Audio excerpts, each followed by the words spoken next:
হঠাৎ একদিন ভালোবাসা আমার কাছে এসে বলল সে নাকি রিটায়ার্ড করতে যাচ্ছে। কথাটি শুনে আমি তো অবাক।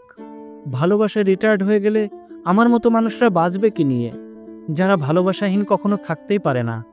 আমি দৌড়ে গেলাম বিশ্বাসের কাছে, গিয়ে বললাম, জানো, ভালোবাসা নাকি রিটায়ার্ড করতে যাচ্ছে। বিশ্বাস বলল, আমারও ওয়ারেন্টি পিরিয়ড শেষ হয়ে গেছে। বিশ্বাসের কথা শুনে আমি আরও হতভম্ব হয়ে গেলাম। এ কথা শুনে আমি দৌড়ে গেলাম মনের কাছে। মন বলল, তার নাকি লাইফ টাইম অফার শেষ। আমি তখন একদম রুদ্ধশ্বাসে স্বপ্নের কাছে গেলাম। স্বপ্ন বলল, এখন তো আর আমার কেউ দেখেই না, সবাই নিজে নিজের আমিত্বটাকেই বড় করে দেখে। আমি তো নির্বাক, মৌন হয়ে গেলাম। এ কি, সবাই তো একে একে চলে যাচ্ছে, তবে কি হবে আমাদের মতো মানুষদের? মাছ যেমন জল ছাড়া বাঁচতে পারে না, তেমনি ভালোবাসাহীন আমাদের মতো মানুষরা কিভাবে বেঁচে থাকবে? এই ভেবে হতাশ হয়ে মাথা নিচু করে রাস্তা দিয়ে হাঁটছিলাম। হঠাৎ দেখি কারো যেন স্পর্শ আমার হাতে লাগলো।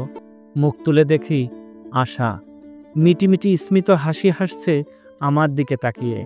হেসে হেসে আশা বলছে, যতক্ষণ আমি আছি তোমার সাথে, তোমার কোনো চিন্তা নেই।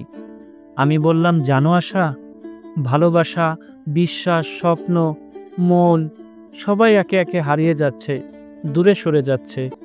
তখন চোখে মুখে উজ্জ্বল হাসি দিয়ে আশা বলল, আমি থাকলে সবই থাকবে। তোমার মধ্যে আমাকে গভীরভাবে গেঁথে নাও, দেখবে ভালোবাসা, বিশ্বাস, স্বপ্ন, মন সব একে একে তোমার কাছে ফিরে আসবে। তুমি শুধু আমাকে ছেড়ো না। আমি তখন আনন্দে আপ্লুত হয়ে গেলাম।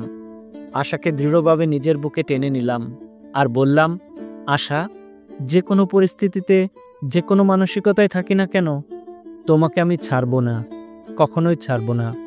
আশা তখন আমার হাতটা শক্ত করে ধরে চলতে থাকলো, আর আমিও আশাকে নিয়ে সামনের দিকে এগিয়ে চললাম।